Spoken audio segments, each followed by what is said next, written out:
Épisode de SmackDown se déroulant à Providence dans l'état du Rhode Island, et épisode de SmackDown qui rend hommage à l'armée américaine. What's up et Catchadit, c'est Jimbo. Et aujourd'hui, on est là pour revenir sur ce qui s'est passé du côté du SmackDown du 8 décembre 2023.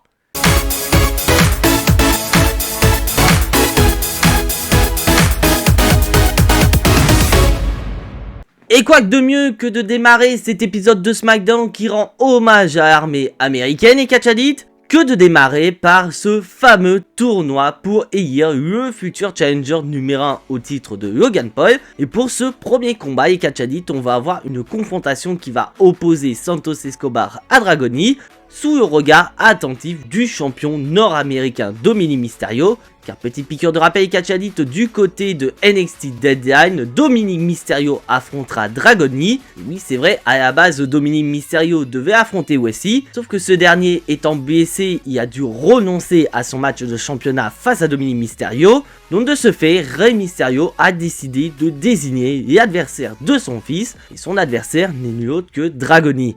Donc clairement, on est sur un match qui est sur la continuité de ce qu'on a déjà eu entre Santos Escobar et Dragon Lee, du coup. Ce qui veut dire que nous avons un bon match entre les deux catcheurs. Mais bon, je vous rappelle, les Catchadit, qu'il y a un projet autour de Santos Escobar. Et ce projet a pour nom Rey Mysterio. Donc c'est assez logique que Santos Escobar va remporter combat avec son Phantom Driver. Et devient ainsi le premier catcheur à rejoindre la demi-finale de ce fameux tournoi pour élire le challenger numéro 1 au titre de Logan Paul. Et malheureusement du côté de Dragon Lee, c'est encore une nouvelle défaite à mettre à son compteur. Et surtout une défaite qui arrive au plus mauvais moment. Car je rappelle une nouvelle fois que du côté de NXT Deadline, Dragon Lee affrontera Dominic Mysterio pour le titre nord-américain. Et là, une défaite face à Santos Escobar, c'est un petit peu lui mettre le moral dans les chaussettes. Qu'après, si ça se trouve, la défaite va encore plus booster Dragon Lee. Si ça se trouve, on assistera à une dinguerie du côté de NXT Deadline, c'est-à-dire à la chute de Dominic Mysterio et le couronnement de Dragon Lee en tant que nouveau champion nord-américain.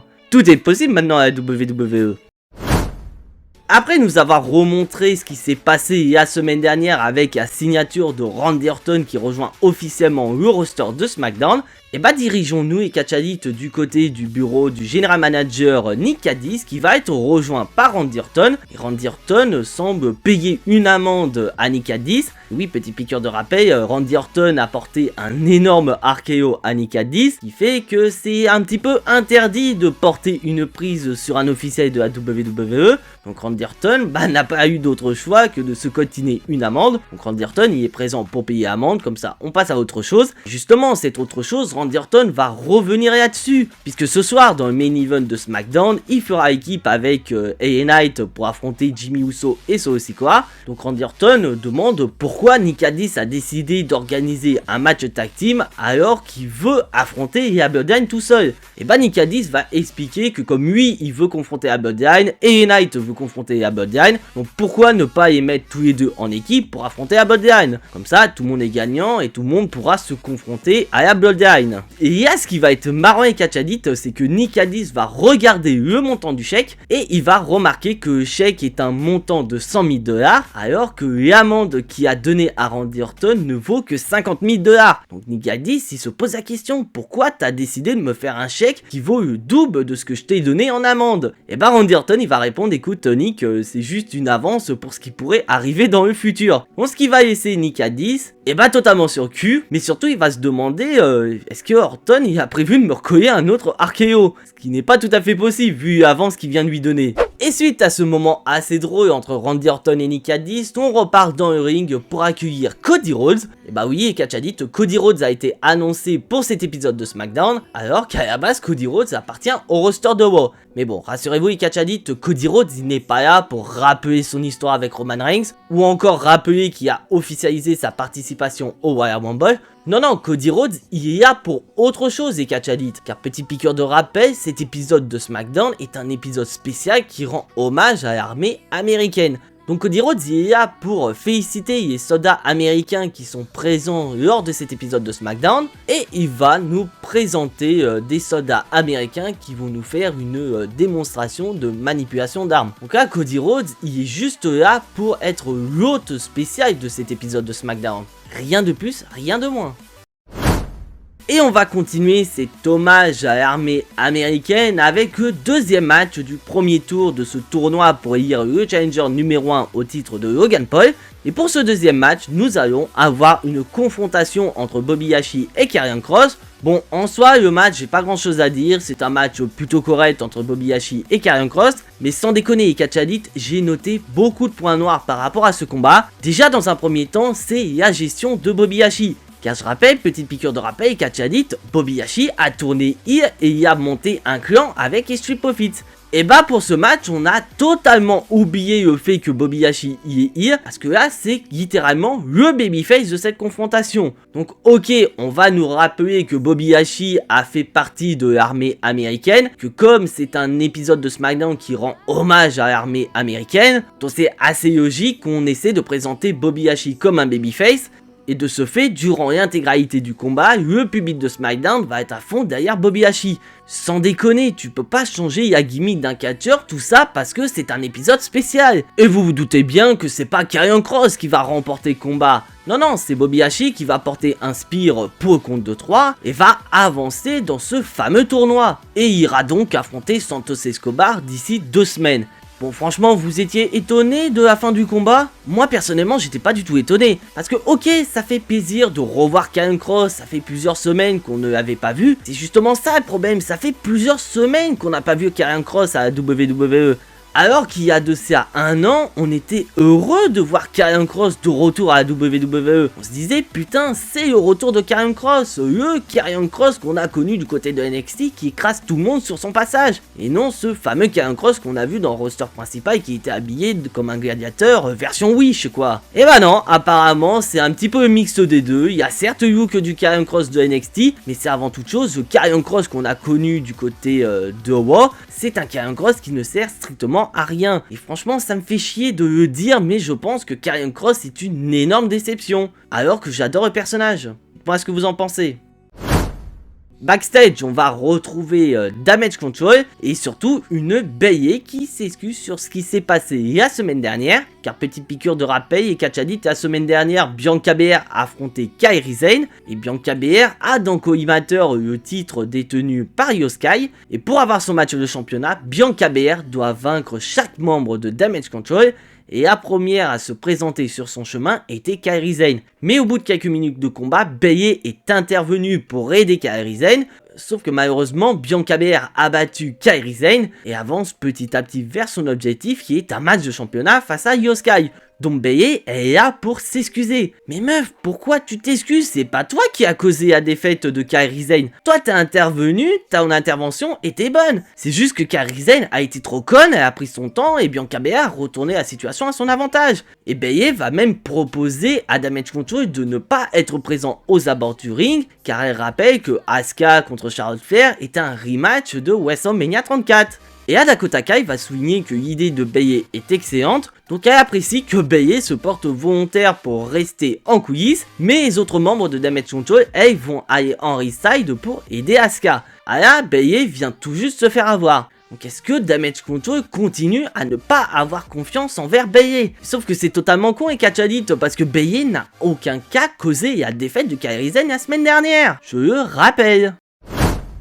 Accueillons et Catch Addict CM Punk qui fait son grand retour du côté de SmackDown. Tu sens que le public de SmackDown est un petit peu mitigé par rapport à ce retour de CM Punk. Mais surtout un CM Punk qui rappelle au public de SmackDown qui est agent libre. Donc ce qui fait qu'à l'heure actuelle, il peut switcher à la fois entre Raw et SmackDown. Qui rappelle qu'il va signer prochainement un contrat qui pourra le lier soit à Raw ou à SmackDown. Donc il demande au public de SmackDown vers quel roster il devrait se diriger. Bien évidemment, c'est sans aucune surprise que le public de SmackDown va dire à CM Punk de se diriger vers le showbeu. Sans déconner, Punk, tu devais t'en douter que le public de SmackDown allait dire ramène ton cul à SmackDown, ils allaient pas dire dégage à Raw. Faudrait vraiment être con hein. Et là, CM Punk qui est en train de nous spoiler ce qui pourrait arriver d'ici 2 mois, qui va demander au public est-ce qu'ils veulent le voir éliminer 29 autres superstars en les faisant passer par la 3ème corde et pointer le logo de WrestleMania. Et là, CM Punk ne serait pas en train de nous spoiler sa future participation au Royal Rumble, voire même nous spoiler le résultat du Royal Rumble. Parce que sans déconner, Catch Addict, si jamais CM Punk entre dans le Royal Rumble, c'est littéralement l'un des favoris pour le remporter. Franchement, ce serait plutôt cool de voir CM Punk remporter Rumble. Et là, CM Punk va demander au public de SmackDown si ces derniers veulent qu'il parle d'un catcheur qui n'est pas présent. Je pense que vous avez deviné de qui il parle, et Catch Addict. CM Punk est en train de parler de Roman Reigns. Donc déjà, CM Punk reconnaît Roman Reigns par rapport à l'exploit qu'il est en train de faire en tant que champion, même si vraiment son exploit n'a plus vraiment de valeur du fait qu'il n'est jamais là. Mais CM Punk rappelle un point très important, il est l'original Polyman Guy. Et c'est vrai, Catch Addict, il y a de ça quelques années, CM Punk était un Polyman Guy. Donc il rappelle à Roman Reigns, mais surtout CM Punk ne serait pas en train de nous spoiler une future rivalité entre lui et Roman Reigns avec Polyman au centre. Ce qui n'est pas du tout impossible, je vous rappelle, Catch Addict. Et là, CM Punk nous dit que si il veut rentrer en rivalité avec Roman Reigns, et bah il va falloir qu'il s'allie avec des catcheurs du fait que Roman Reigns est entouré de la Bloodline. Donc il demande au public est-ce qu'il doit faire équipe avec Randy Orton ou encore celui qui a eu l'ascension incroyable du côté SmackDown, j'ai nommé un certain LA Knight. Et là CM Punk il va entendre au loin un fan parler de Kevin Owens, et là CM Punk il va faire une promo de génie par rapport à Kevin Owens, car il va dire au public est-ce que ce serait une bonne idée de faire équipe avec Kevin Owens, sachant que tout comme lui, Kevin Owens est capable de décoller des patates dans les coulisses. Et là, c'était vraiment du génie de la part de CM Punk. Car en effet, à l'heure actuelle, Kevin Owens étant en rivalité avec Grayson Waller et Austin Theory, il aime bien décoller des patates dans les coulisses. On a pu voir ça il y a de ça quelques semaines à SmackDown. Mais surtout, CM Punk nous rappelle plus ou moins ce qui s'est passé de son côté, notamment à la AEW. Parce que oui, Catch Addict, n'oubliez pas que CM Punk, s'il s'est fait virer, c'est parce qu'il a décollé des patates dans les coulisses. Donc CM Punk, d'une certaine manière, vient de parler de la AEW. Donc après ça, CM Punk va changer de sujet et va rappeler que tout le monde est accueilli à bras ouverts dès qu'il a fait son retour, sauf une certaine personne. Et là, je sais pas pour vous, mais je pense qu'on est tous d'accord, CM Punk a fait référence à Seth Rollins, et là, CM Punk il va nous faire une masterclass, il va littéralement défoncer Seth Rollins en à peine 6 secondes, en disant déjà que ce dernier est un pleurnichard, ce n'est même pas l'homme de la maison, donc référence à la gimmick de The Man de Becky Lynch, c'est surtout un mec qui lui reste plus que sa chanson pour vivre. Donc littéralement, CM Punk vient de démolir Seth Rollins en 3 mots et surtout en 3 secondes, justifiant pourquoi pas une future rivalité entre les deux catcheurs. Et justement, CM Punk nous dit qu'il sera présent la semaine prochaine à Raw pour signer un contrat pour déterminer dans quel roster il sera. Et CM Punk il est pas fermé aux propositions, il ira voir chaque general manager, même celui de NXT parce qu'il a cité Shawn Michaels, et il prendra sa décision la semaine prochaine. Et à CM Punk qui va prendre un air très sérieux et il va nous dire que s'il est là, c'est pour terminer son histoire.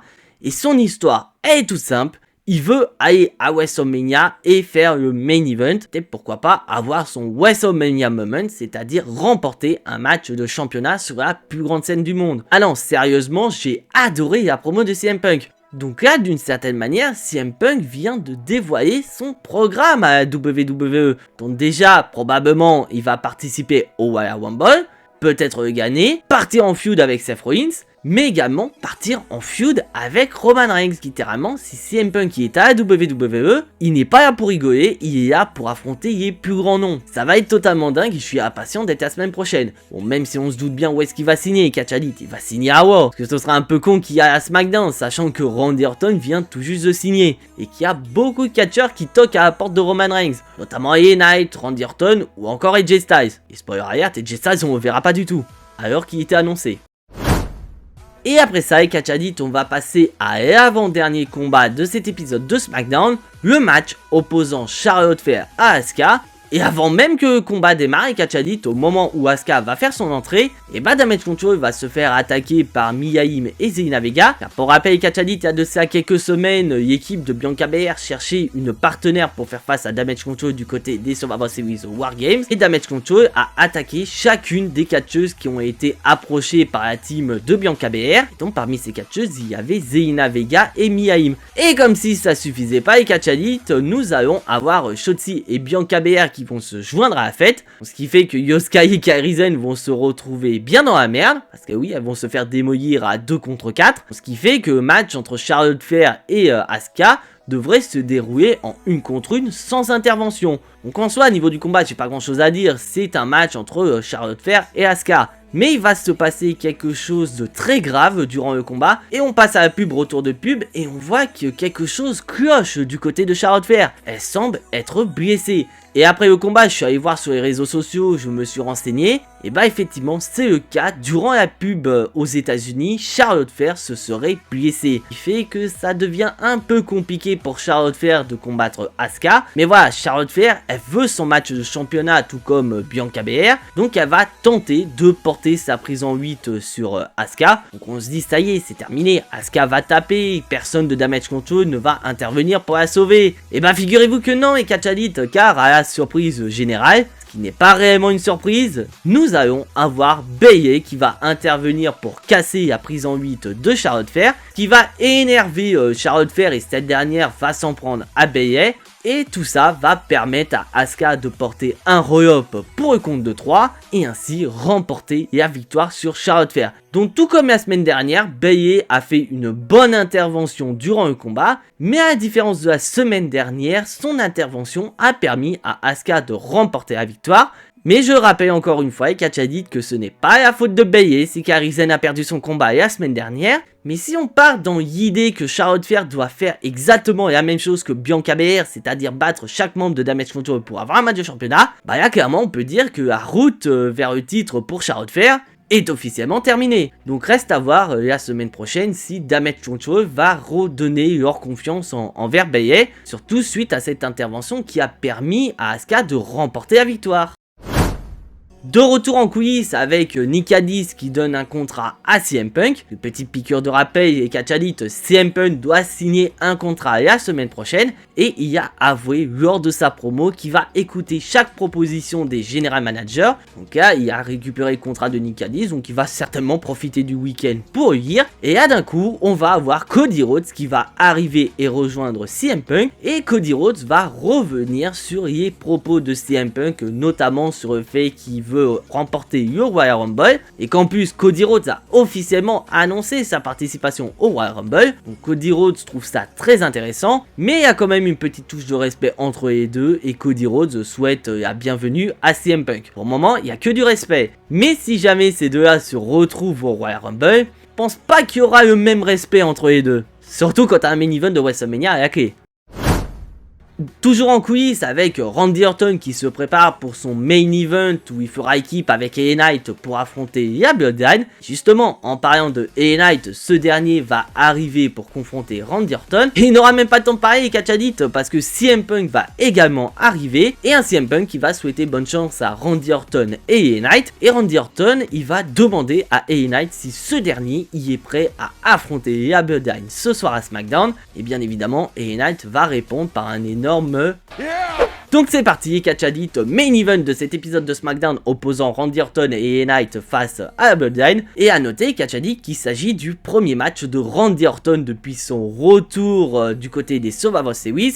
Et le public de SmackDown est chaud comme à braise à l'entrée de Randy Orton. Et à noter quelque chose du côté de la Bloodline, Solo Sikoa ne catch plus pieds nus. Et bah oui, Catch Addict, Solo Sikoa a décidé de rechausser des bottes. Donc est-ce que c'est juste pour cet épisode de SmackDown ou est-ce que c'est définitif? Bah on verra ça dans les prochaines semaines. Bon, le match, clairement, c'est un bon main event entre les deux équipes, mais clairement, tout tourne autour de LA Knight et de Randy Orton. Parce que bien évidemment, petite piqûre de rappel, LA Knight reste quand même le catcheur qui a eu le plus de gains de niveau sur cette année 2023. Et de le voir sailler à Randy Orton, c'est totalement dingue. Et franchement, j'imagine pas ce que doit ressentir LA Knight. Car je rappelle qu'il y a de ça quelques semaines, LA Knight faisait équipe avec John Cena. Et là, LA Knight fait équipe avec Randy Orton. Donc clairement, si derrière il n'y a pas un projet LA Knight, je sais pas qu'est-ce qu'il vous faut de plus pour y admettre, Catch Addict. Bon, après il y a Randy Orton dans l'équation, et un Randy Orton qui veut littéralement se venger de la Bloodline.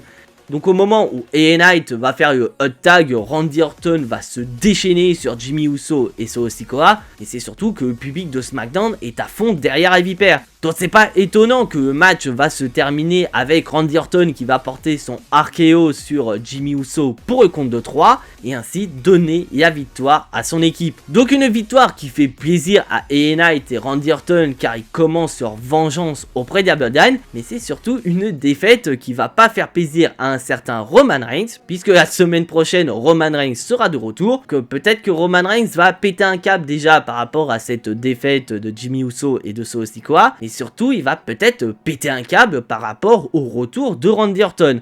Donc après, je sais pas pour vous les catch addicts, et moi j'espère voir cette confrontation qu'on attend depuis des mois et des mois entre Randy Orton et Roman Reigns. Une confrontation qui pourrait très bien aboutir à un match du côté de Royal Rumble. Une confrontation qui pourrait très bien aboutir par un match au Royal Rumble entre Randy Orton et Roman Reigns. Dites-moi dans les commentaires si vous êtes partant pour un match entre Orton et Roman Reigns. Dites-moi dans les commentaires si vous êtes partant pour un match entre Randy Orton et Roman Reigns. Bon, je pense qu'on est tous partants pour ce match.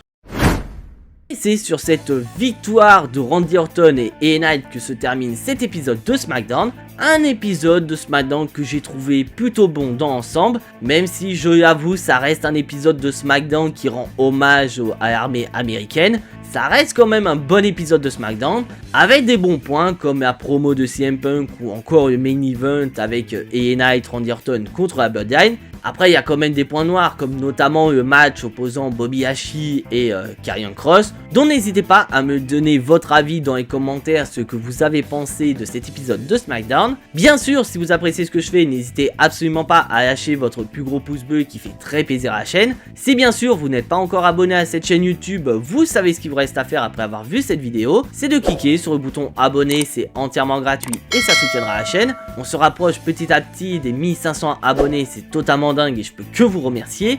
Et bien sûr, je vous invite à cliquer sur la petite cloche pour être notifié de la sortie des futures vidéos sur la chaîne, car en parlant des prochaines vidéos, les catch addicts, je vous rappelle qu'on se rapproche petit à petit de la fin d'année 2023, ce qui veut dire qu'il va y avoir des vidéos en rapport avec la fin d'année 2023 qui vont sortir sur la chaîne, dont notamment une qui est en préparation. Bon, pour le moment, je sais pas à quel moment elle va sortir, soit elle sortira demain, soit elle sortira lundi, donc le fait de cliquer sur la petite cloche vous permettra d'être informé de la sortie de cette vidéo. Et spoiler alert, les catch addicts, cette vidéo va concerner une catcheuse en particulier, car à la base je devais faire un top 5 des meilleures catcheuses de 2023 à la WWE, mais au moment où j'ai commencé à faire mon top 5, j'ai remarqué qu'il y a vraiment une catcheuse qui sort du lot. Mais voilà, je ne vous en dis pas plus, mais je pense que vous avez peut-être deviné vers qui va se tourner ma prochaine vidéo. Soyez tous très fiers d'être des catch addicts, c'était Jimbo, et à la prochaine.